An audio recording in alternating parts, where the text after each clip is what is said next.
Hello everyone, welcome to positive minds channel.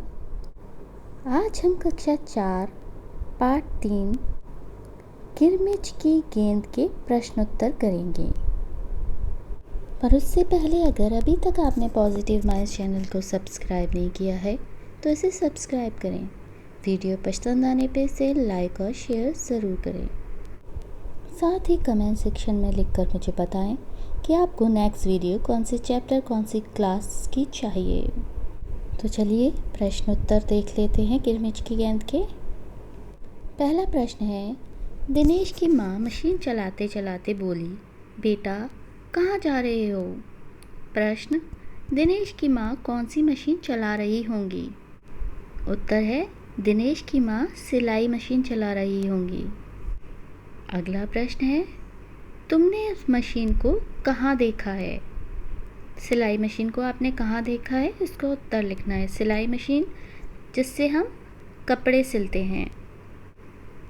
उत्तर, हमने इस machine को अपने पड़ोसियों के घर व दर्जी की दुकान पर देखा है। दर्जी यानी कि टेलर जो कपड़े सिलते हैं, बुटीक टेलर्स जो होते हैं उनके पास ये मशीन होती है कपड़े सिलने वाली। अगला प्रश्न है, दिनेश ने सारी सीताफल की बेल छान मारी। दिनेश क्या खोज रहा था? छान मारी मतलब उसने बहुत ज़्यादा वहाँ ढूंढने की कोशिश करी।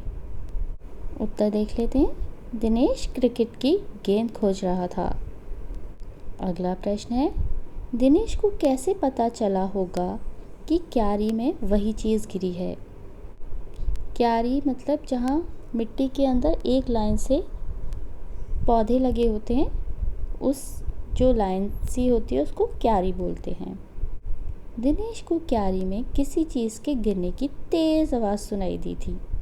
उस आवाज़ से उसने अंदाज़ा लगाया कि यहाँ गेंद ही गिरी होगी। दिनेश अंदर था तो उसे एक बहुत तेज़ आवाज़ आई थी। उसने उस आवाज़ से सोचा कि वहाँ गेंद गिरने की आवाज़ है। अगला प्रश्न है, दिनेश अच्छी तरह जानता था कि गेंद दीपक की नहीं है। दिनेश को यह बात कैसे पता चली कि गेंद दीपक की हो ही नहीं सकती? दिनेश ने कैसे सोचा कि यह गेंद दीपक की नहीं हो सकती? इसका उत्तर आपको लिखना है। उत्तर है, दिनेश को जो गेंद मिली थी वह गेंद नई चमचमाती गेंद थी। मतलब इतनी नई थी कि वो चमक रही थी, एकदम साफ सुथरी थी। दीपक ने बताया कि 5 महीने पहले उसकी गेंद खोई थी। इससे दिनेश को पता चला कि गेंद दीपक की नहीं थी, क्योंकि दीपक ने बोला था दिनेश मेरी गेंद 5 महीने पहले खोई है, और जो गेंद मिली थी वो एकदम चमक रही थी नए जैसे। तो दिनेश ने अंदाज़ा लगाया कि ये गेंद दीपक की नहीं हो सकती। अगला प्रश्न है, दीपक बार बार गेंद को अपनी क्यों बता रहा होगा? उत्तर, दीपक बार बार गेंद को अपनी इसलिए बता रहा होगा क्योंकि वह गेंद लेना चाहता था। उसके मन में लालच आ गया होगा, वो सोच रहा होगा कि अपनी बता दूंगा तो ये गेंद मुझे मिल जाएगी। अगला प्रश्न है, दीपक ने गेंद को अपना बताने के लिए उसके बारे में कौन कौन सी बातें बताईं? उत्तर देख लेते हैं। दीपक ने गेंद को अपना बताने के लिए निम्नलिखित बातें बताईं। दीपक ने बताया कि गेंद 5 महीने पहले खोई थी। मेरी गेंद पर लाल रंग का ऐसा ही निशान था। यह वह पापा के से कहलवा सकता है। उसने क्या बोला दीपक ने कि मैं ये बात पापा से भी कहलवा सकता हूँ कि ये मेरी गेंद है। उसकी गेंद में ऐसे ही टप्पे की आवाज़ आती थी। गेंद को मारते हैं तो आवाज़ आती है, तो वो कह रहा था ऐसी तरह जब मैं मारता था अपनी गेंद तो ऐसे ही टप्पे की आवाज़ आती थी। अगला प्रश्न है, अगर दीपक और दिनेश गेंद के बारे में फैसला करवाने तुम्हारे पास आते तो तुम गेंद किसे देती? यह भी बताओ कि तुम यह फैसला किन बातों को ध्यान में रख कर करती। बताना है कि अगर आपके पास दीपक और दिनेश आते तो आप किसको गेंद देते और क्या सोचकर, आप क्या बातें अपने दिमाग में सोचते कि वह गेंद आप क्यों दे रहे हो दीपक या दिनेश में से जिसको भी देते? उत्तर है, गेंद दिनेश को दी जानी चाहिए थी। उसने गेंद मिलने के बारे में सब कुछ सच सच बता दिया था, जबकि दीपक झूठ बोल रहा था। अगला प्रश्न है, गेंद स्कूटर के साथ कहीं चली गई, उसके बाद गेंद के साथ क्या क्या हुआ होगा, सोचकर बताओ। गेंद जब वो खेल रहे थे बच्चे तो स्कूटर की टोकरी में चली गई थी, आगे जो बास्केट लगी होती है उसमें। अब उसके आगे गेंद का क्या होगा वह कहानी में नहीं लिखा है, आपको सोचकर लिखना है अपने मन से कि उसके बाद गेंद का क्या हुआ होगा। यहाँ मैंने जो उत्तर लिखा है वह देख लेते हैं। स्कूटर वाले ने अपने बच्चों को दे दी होगी, उसके बच्चे गेंद देखते ही उससे खेलने लगे होंगे। आपको अगर इसका कुछ और उत्तर समझ आता है तो आप वह भी लिख सकते हैं। मान लो तुम्हारा कोई खिलौना घर में कहीं खो गया है। तुमने अपने साथियों को घर बुलाया है ताकि सब मिलकर उसे खोज ले मतलब ढूंढ ले। तुम अपने खिलौने की पहचान के लिए अपने साथियों को कौन कौन सी बातें बताओगी, लिखो। आपको लिखना है अगर आपका कोई टॉय खो गया है या खिलौना, तो आप उसको ढूंढने के लिए अपने दोस्तों को क्या क्या बताएंगे उसके बारे में। मैं अपने साथियों को बताऊंगी कि मेरी गुड़िया खो गई है, उसके बाल सुनहरे और वो हरे और पीले कपड़े पहनी हुई है। इन जानकारियों से सबको गुड़िया खोजने में सरलता होगी। अगर हम कोई चीज़ खोती है और उसका रंग कैसा है, उसका आकार कैसा है, उसकी क्या क्या विशेषताएं हैं ये बताते हैं तो ढूंढने वालों को भी आसानी होती है। तो इन विशेषताओं के आधार पर मेरे साथी मेरी गुड़िया ढूंढने में मेरी मदद कर सकते हैं। अगला प्रश्न है, सामने की क्यारी में भिंडियों के ऊंचे ऊंचे पौधे थे। एक ओर सीताफल की घनी बेल फैली हुई थी। सीताफल की बेल होती है और भिंडी का पौधा होता है। बताओ और कौन कौन सी सब्जियां बेल और पौधे पर लगती हैं। आपको एक साइड लिखना है बेल किस चीज़ की होती हैं और पौधे किस चीज़ के होते हैं, सब्जियों की। बेल होती है सीताफल की, लौकी की, तोरई की, परवल की, ये सारी सब्जियां हैं। पौधे किसके होते हैं, भिंडी के, गोभी के, बैगन, टमाटर। आप चाहें तो ये गूगल पर सर्च कर देख सकते हैं कि बेल और पौधे किस प्रकार के होते हैं। पौधे तो आप सबने देखे ही होंगे, जैसे कि गुलाब का पौधा हो गया। बेल हो गई जैसे मनी प्लांट आपने देखा होगा, वो बेल की तरह बढ़ता है, तो वह बेल होती हैं। आप चाहें तो गूगल पर सर्च कर यह सब देख सकते हैं। अगला प्रश्न है, गेंदों के अनेक रंग रूप होते हैं। गेंद बहुत प्रकार की होती है, मतलब अलग अलग खेलों में अलग अलग प्रकार की गेंदों का इस्तेमाल किया जाता है। आपको पता ही होगा, क्रिकेट में अलग, फुटबॉल में अलग, वॉलीबॉल में अलग, बास्केटबॉल में अलग तरह की गेंद इस्तेमाल की जाती हैं। नीचे दी गई जगह में खेलों के अनुसार गेंदों की सूची बनाओ। गेंदों की लिस्ट बनानी है। जैसे क्रिकेट की गेंद किसकी होती है, किरमिच की होती है। तो इस तरह आपको खेल लिखने एक तरफ और दूसरी तरफ वह किस तरह से बनी होती है, किस टाइप की बॉल होती है, वह आपको लिखना है। उत्तर देख लेते हैं। क्रिकेट की गेंद किरमिच की होती है, वॉलीबॉल की रबड़ की, हॉकी की बॉल भी रबड़ की होती है, टेनिस की बॉल रबड़ की होती है, फुटबॉल चमड़े से बनी होती है। अगला प्रश्न है, दिनेश चिक सरकाकर बरामदे की ओर भागा। चिक पर्दे का काम करती है, पर चिक और पर्दे में फ़र्क होता है। इन दोनों में क्या अंतर है, समूह में चर्चा करो। आपको अपने फ्रेंड्स के साथ इस पर डिस्कशन करना है, मतलब बातें करनी है, चर्चा करनी है। इसी तरह पता लगाओ कि इन शब्दों में क्या अंतर है। जैसे टहनी और तने में, तना में क्या अंतर है, पेड़ पौधा में क्या अंतर है, घूस चूहा, मुंडेर चारदीवारी में क्या अंतर है। उत्तर है चिक बांस की तीलियों से बना होता है, जबकि पर्दा कपड़े से बना होता है। तना तना पेड़ का वह भाग होता है जो जमीन के ऊपर होता है। यह बहुत मोटा होता है। जस्ट जमीन के ऊपर जो पार्ट होता है, हम उसे क्या कहते हैं? पेड़ के उस पार्ट को तना। वह भाग बहुत मोटा होता है। आप किसी भी पेड़ को ध्यान से देखेंगे तो आप आसानी से पता लगा सकते हैं कि इसका तना कौन सा है। टहनी पेड़ की डाली होती है जो तने से निकलती है।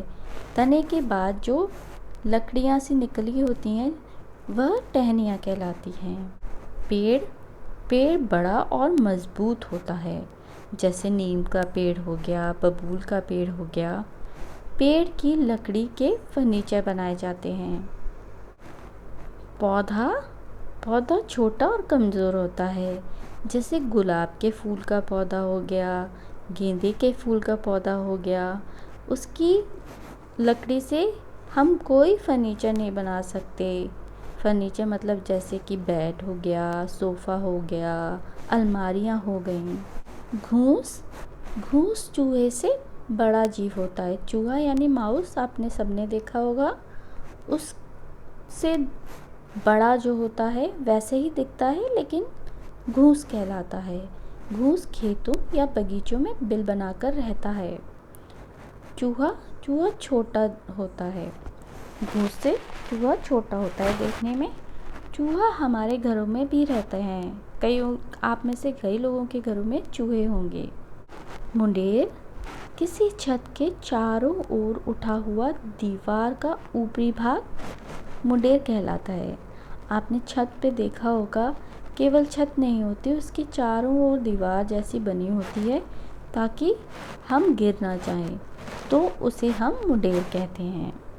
चार दीवारी क्या होती है? चार दीवारी घर के चारों ओर बनी होती है। जैसे मुंडेर छत पर बनी होती है लेकिन उतनी ऊंची नहीं होती।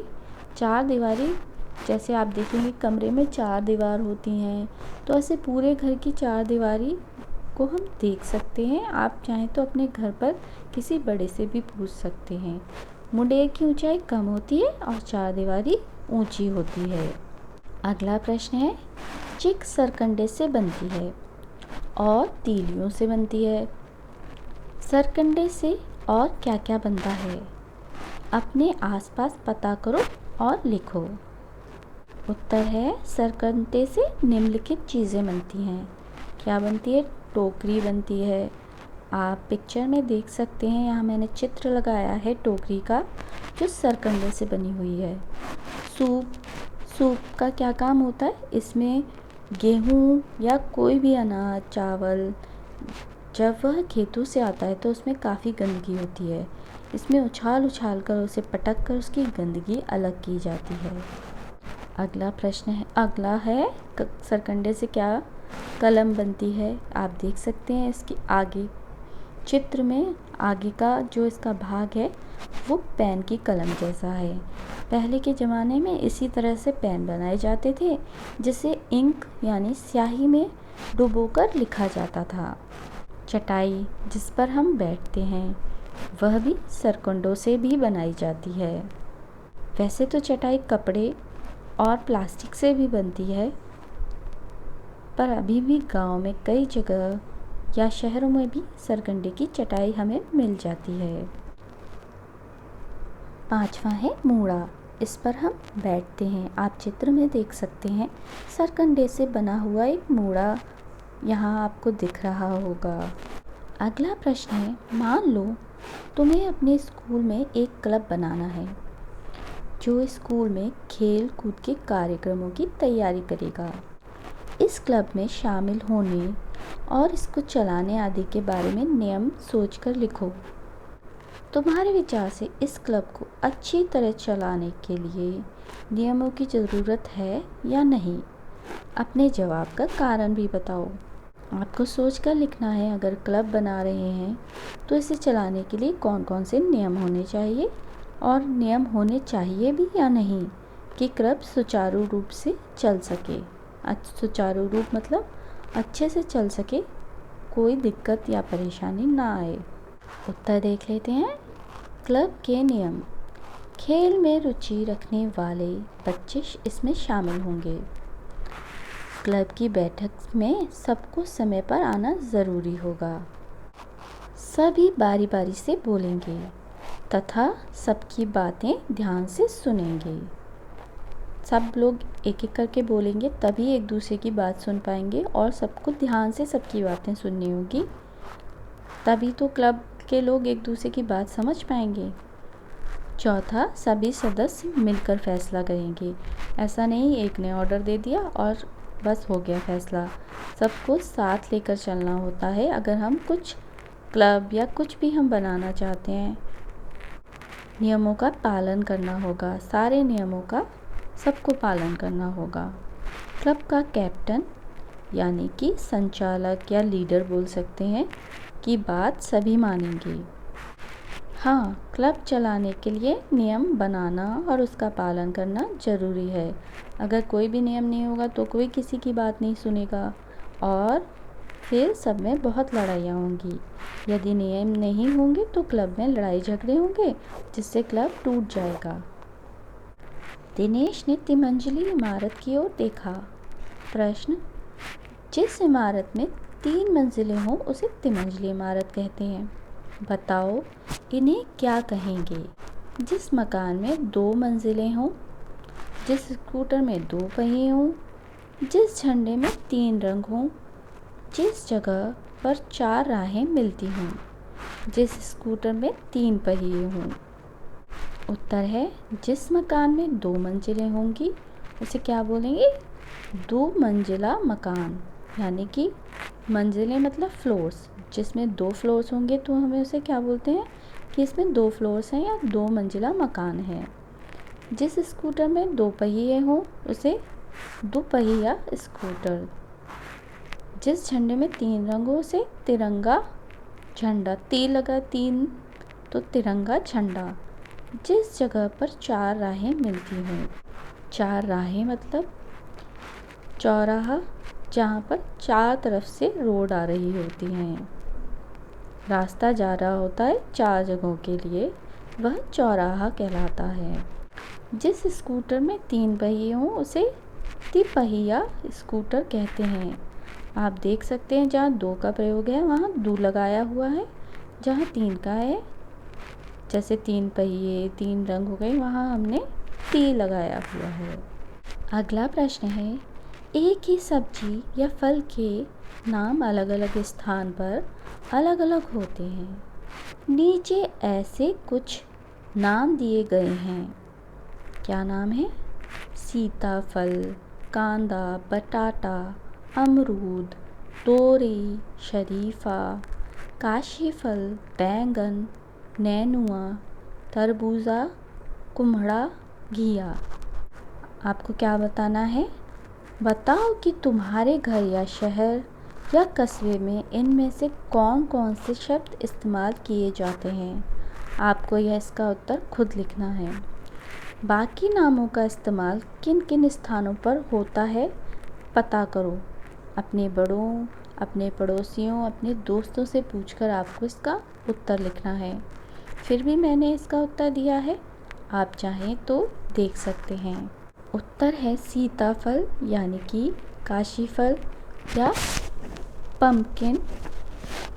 अमरूद, अमरूद इंग्लिश में होता है ग्वावा। तोरई, शरीफा, बैंगन, तरबूज, घिया, ये सारे सब्जियों के नाम दिल्ली में इस्तेमाल किए जाते हैं। कांदा, कांदा को प्याज बोलते हैं।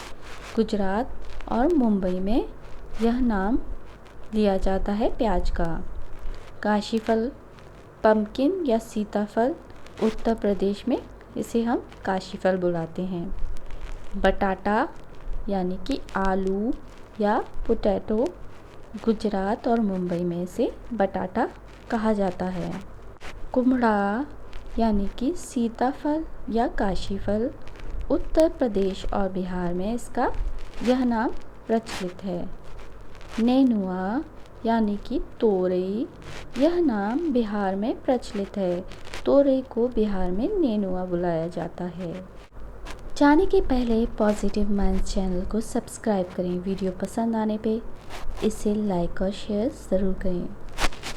हिट द बेल आइकन ताकि आप मेरे लेटेस्ट वीडियो देख सकें।